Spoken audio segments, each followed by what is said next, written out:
The first time I saw the bulldozer crawl up the dirt path toward my stables, I thought it was a prank. Like some rogue contractor got the wrong address. But no, sitting inside the cab like a tyrant on a throne was Meredith Templeton, president of our HOA, self-declared protector of community standards, and a woman who once fined my neighbor for having a hummingbird feeder that was too shiny. I'm Graham Keller, ex-farrier, part-time leatherworker, full-time thorn in Meredith's side. I own 2 acres at the edge of our neighborhood, technically within the HOA's boundary, but my property was grandfathered in before the HOA was formed. I've got a modest ranch-style house, a small vegetable garden, and my pride and joy, my horse stables. I built them with my own 2 hands years before Meredith ever sashayed into a board meeting with a binder full of bylaws and a head full of power. "Meredith, what the hell do you think you're doing?" I yelled, jogging up the hill as the bulldozer idled at the edge of the fence line. She climbed down like she owned the air around her, pearls bouncing against her sweater vest. "Graham, these structures are non-compliant. They're an eyesore. We voted to have them removed." I barked. "What vote? You can't touch this land. My stables are protected by zoning." "I've got the permits. They predate the HOA." Meredith sniffed and waved a manila folder like it was holy scripture. "We voted last week. Emergency motion. You missed the meeting." "Because you changed the date without notice," I pointed out. "That's internal HOA business," she snapped, then gave a signal to the bulldozer operator. He started moving forward. I ran in front of it. "You take 1 more inch toward my horses and I'll call the sheriff." She rolled her eyes. "This is a courtesy removal. You're welcome." Courtesy removal. Of my stables, I did call the sheriff. He showed up, took 1 look at my permits, and told Meredith to back off. She gave him a tight little smile and told him it was all a misunderstanding. The bulldozer left, but I could see the fury bubbling under her buttocks skin. That night, I didn't sleep. Not because I was afraid, hell no, but because I knew Meredith Templeton wasn't done. She didn't get embarrassed. She got even. The next morning, I found my driveway blocked by 2 orange cones and a notice of violation taped to my fence. According to the HOA, I was now in breach of aesthetic standards for having livestock structures too close to the residential boundary. Never mind that the nearest house was over 100 yards away and hidden behind a line of oaks. I laughed out loud, walked straight to my garage and pulled out my drone. Flew it right over Meredith's backyard. She'd built an illegal tool shed and had a concrete patio poured last summer without permits. I'd kept the footage. I wasn't planning to use it until now. But that wasn't the only thing I did. You see, Meredith's been using a tractor path that cuts across the back edge of my property. It's not on any easement. Just a dirt road she's always assumed she could use to access her community garden project. I'd let it slide for years. Not anymore. By sunset, I'd hired 2 guys from the quarry down the road. We built a rock wall 5 feet high, solid limestone right across the tractor path. Took us 3 hours. By the time the last stone dropped, I was sweaty, satisfied, and sipping a cold beer. That was the night the real war started. By morning, word of the rock wall had spread. I caught glimpses of curious neighbors slowing their cars near the back trail, some snapping photos, others pretending not to notice while rubbernecking hard enough to sprain something. I didn't blame them. It wasn't every day you saw a 5-foot limestone barricade cut clean across the Templeton tractor path, like the Great Wall of Nope. I was oiling my saddle in the shade of the barn when I heard the unmistakable cough of Meredith's luxury SUV crawling up my gravel drive. She didn't even bother parking, just rolled up to the edge of my property like she expected me to come running. "You've made your point, Graham," she called through her tinted window. I didn't look up. Didn't realize I was making one. "Just protecting my land." She stepped out, heels clicking against the gravel like nails on tile. "That path is used by multiple residents. You've created a safety hazard." "Funny," I said, finally meeting her eyes. "Pretty sure the only person who's ever used it is you." And I never saw a request cross my desk asking permission. She crossed her arms. "You're not being reasonable. This affects the community." "This affects you," I corrected, "and I'm real tired of you pretending you speak for all of us." Her jaw clenched. "I'm trying to avoid escalation." I wiped my hands on a rag and leaned against the fence. "Then stop trespassing. Simple." She didn't respond, just turned and walked back to her car, but not before eyeing the camera mounted under the barn, a new addition she clearly hadn't noticed before.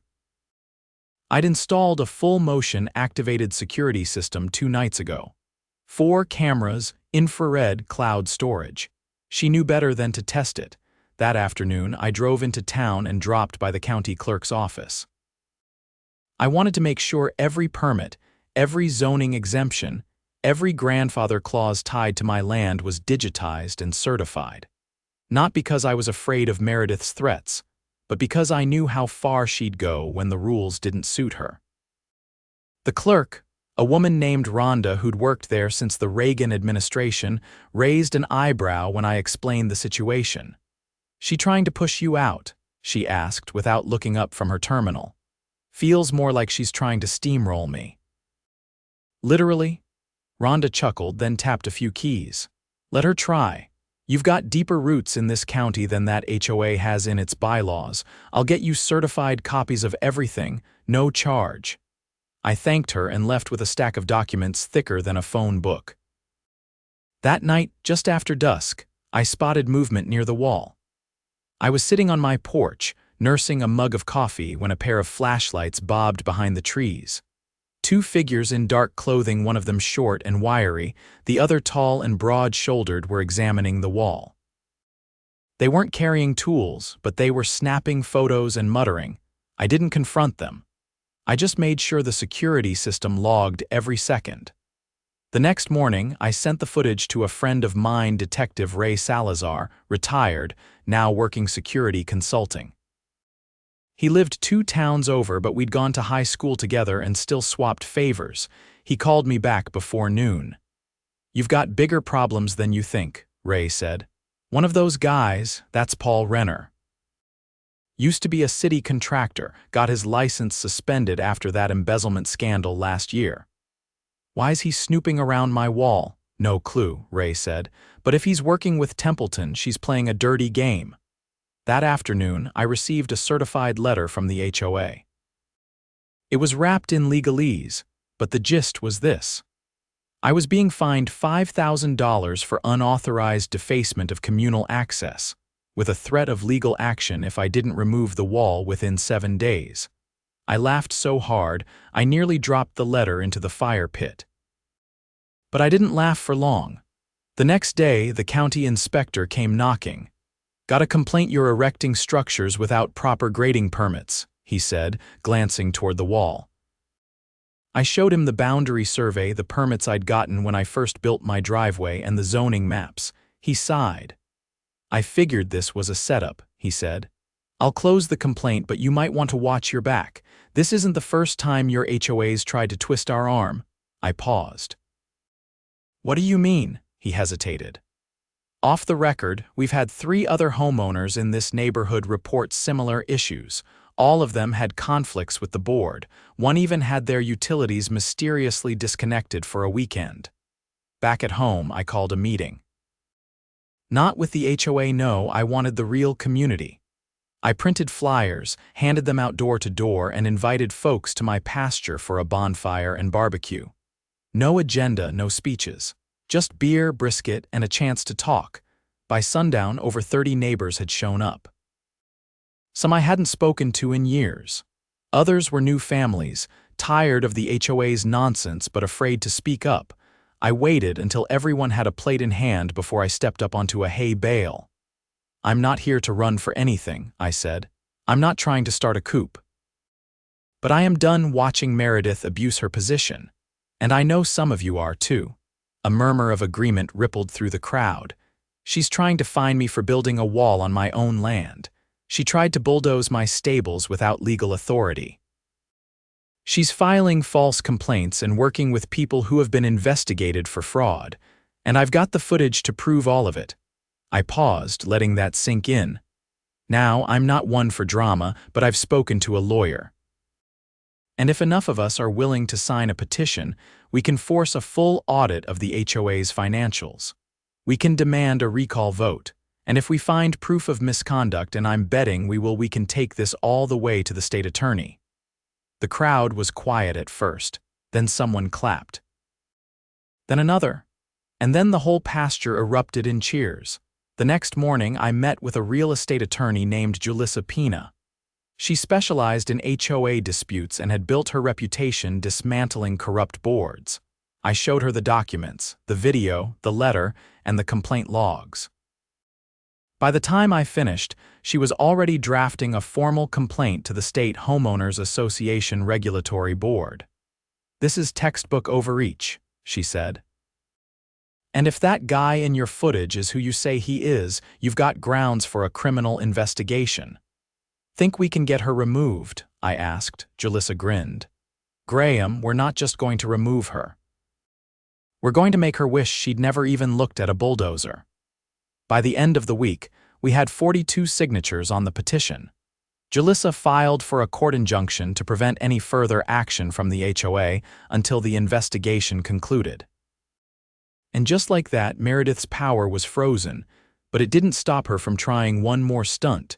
2 nights later, I woke to the sound of tires spinning in mud. I grabbed my flashlight and stepped outside to see a flatbed truck stuck halfway down my side path. On it, a small bulldozer.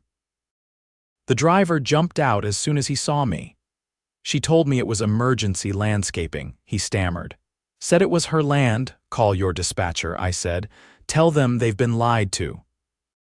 And if anyone moves that bulldozer an inch without a court order, I'll have them charged with trespassing and attempted destruction of private property." He made the call, then climbed back into the truck and reversed out, mumbling apologies. I didn't go back to bed.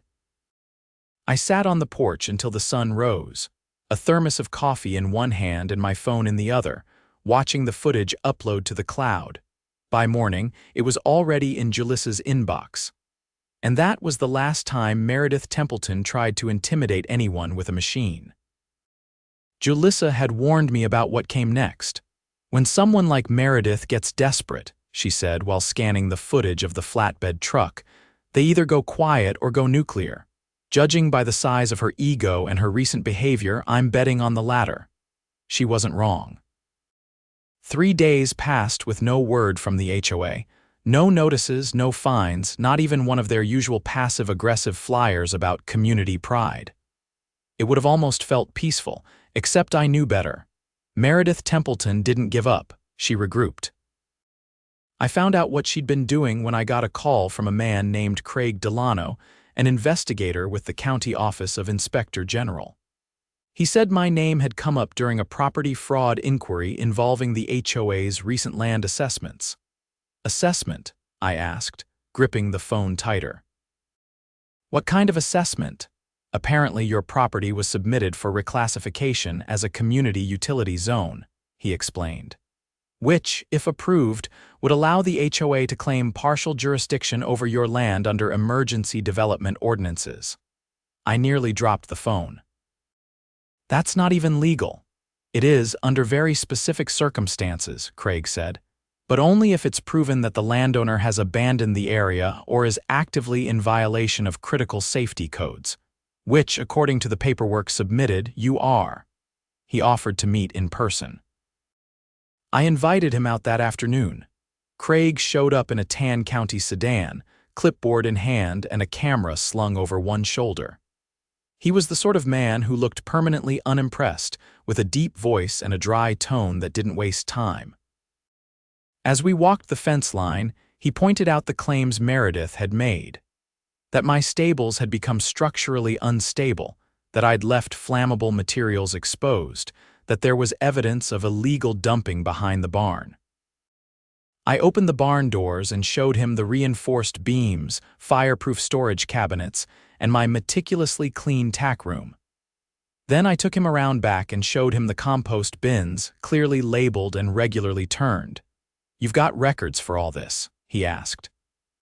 "Photographic logs, receipts, maintenance dates. Want copies?" he nodded. "Send them to this address, and Graham, If what you're saying holds up, this isn't just a zoning scam, it's attempted land theft. That's a felony. That evening, I called Julissa and forwarded everything. She didn't even hesitate. We're filing for injunctive relief tomorrow, and I'm contacting the county district attorney. That's criminal conspiracy. The next day, Meredith held an emergency HOA board meeting. Not in the usual clubhouse either, this one was at her house, invite only, but people talk. Especially when they've had enough. One of the attendees, a young woman named Tasha who'd moved in last year and wasn't blind to the board's antics, showed up on my porch afterward. She handed me a flash drive. I shouldn't have recorded it, she said, but the things they were saying. You need to hear it. On the drive, Meredith could clearly be heard bragging about the land reclassification attempt. Once we get that permit pushed through, we'll have a clear path to expand the garden plan.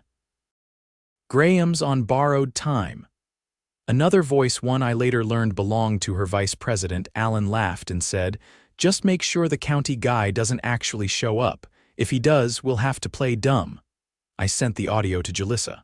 She called back within the hour. We're adding wire fraud and misrepresentation to the complaint. That audio's gold. Over the next week, things escalated fast. The county opened a formal investigation. Craig returned, this time with 2 deputies and a forensic accountant.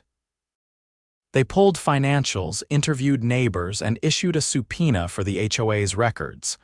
Meredith did what she always did, deflected, denied, and accused.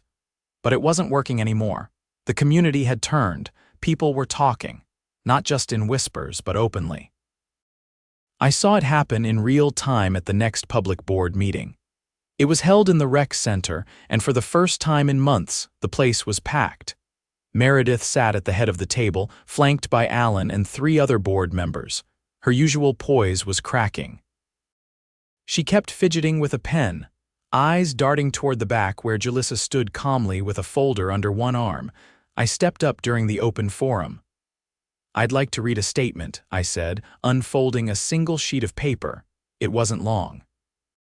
Just a few paragraphs outlining the false zoning submission, the audio recording, the county investigation, and the list of charges the board was now facing.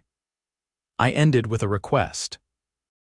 I move that the entire board be suspended pending the outcome of the investigation, and that a temporary oversight committee be formed by neutral residents to ensure transparency.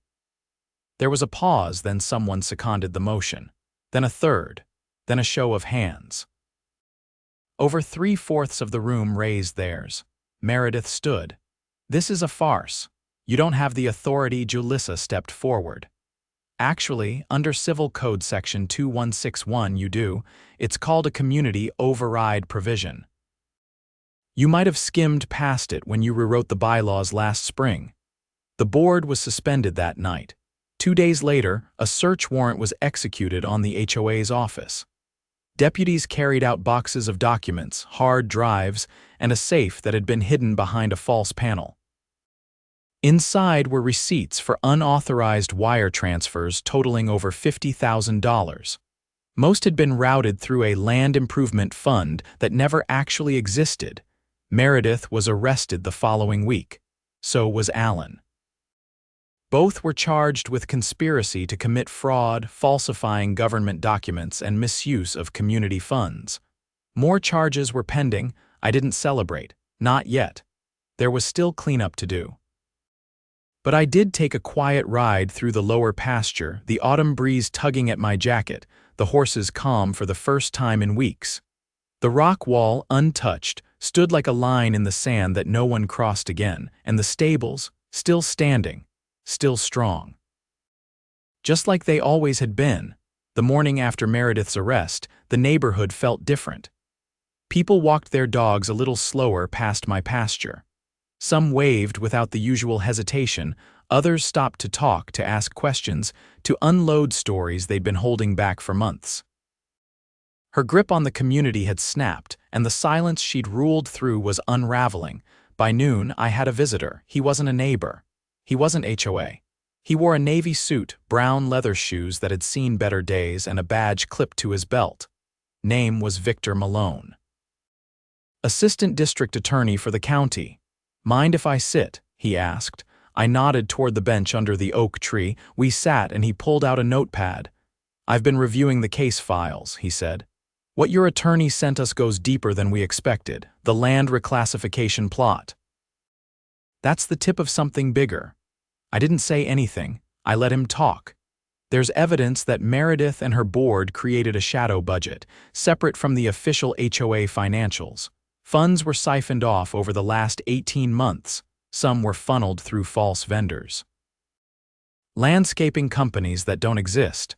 Maintenance contracts with no work orders. The stables, that wasn't the only property they tried to target. He handed me a printed spreadsheet. It listed 7 other homes, each with large yards, each with minimal HOA involvement. One had already sold under suspicious terms after the owner received back-to-back citations and threats of foreclosure for false infractions. They were targeting properties they thought could be flipped or repurposed, he said. We believe Meredith was working with an outside developer, quietly. If she could drive out enough owners, rezone the land, and present a development plan to the city council, she stood to make a fortune. What about the others on the board? I asked. 3 are cooperating. The 4th disappeared 2 nights ago. We've issued a warrant. He stood, brushing dust off his pants. You've done more than protect your land, Mr. Keller. You exposed a criminal racket operating under the guise of neighborhood management. We'll need you to testify when the time comes. I nodded once. You'll have everything I've got. He left me with a business card and a folder of evidence that made my stomach churn. Receipts for luxury dinners billed as community planning sessions. Airline tickets to Aruba marked as outreach conferences. Meredith hadn't just bent the rules, she danced on the ashes of them. That evening, a group of neighbors gathered at my place again, not for a protest, not for a meeting. Just to be together, to process what had happened. I set up long tables in the pasture, brought out the extra chairs from the barn, and grilled whatever I had in the freezer: chicken, sausage, a few leftover steaks. No speeches, no announcements, just shared relief. Tasha approached me near the end of the night. They're forming a new board, she said. Volunteers, folks who never wanted the job before but feel like they need to now. People are asking about you. I'm not a politician, I said, exactly why they're asking. I didn't commit. I didn't say no either. The next week was a blur of cleanup and legal prep. Julissa coordinated with Victor's office to prepare for the preliminary hearing. I handed over all drone footage, emails, and recordings.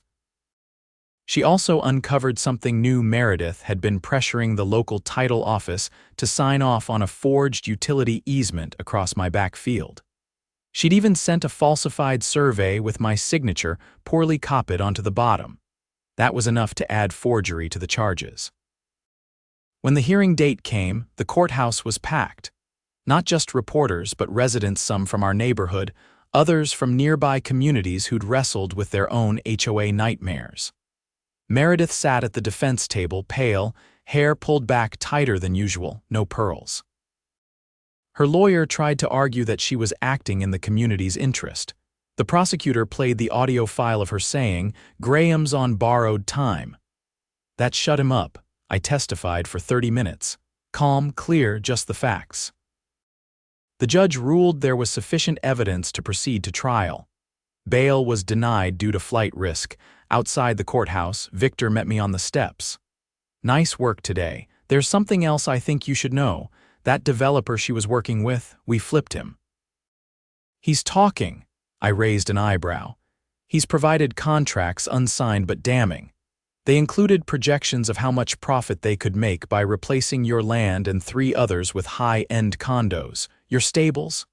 They were labeled non-income generating obstacle." I laughed. "Not from amusement, from disbelief. Justice will take time," Victor said, "but you've started something. A lot of folks are watching now." I went home that night exhausted but lighter. The next day, the neighborhood held a vote.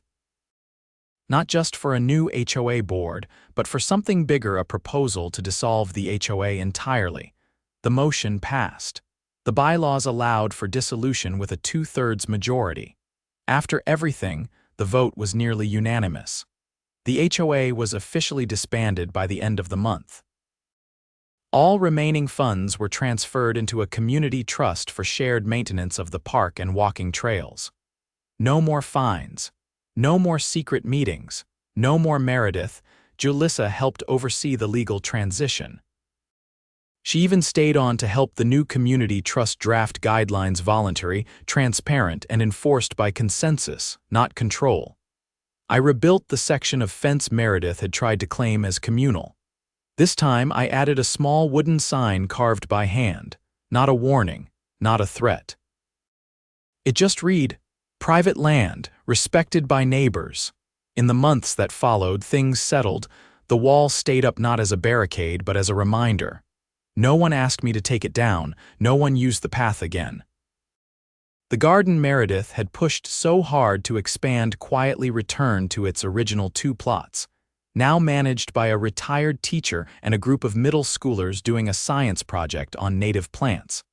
I never saw the bulldozer again.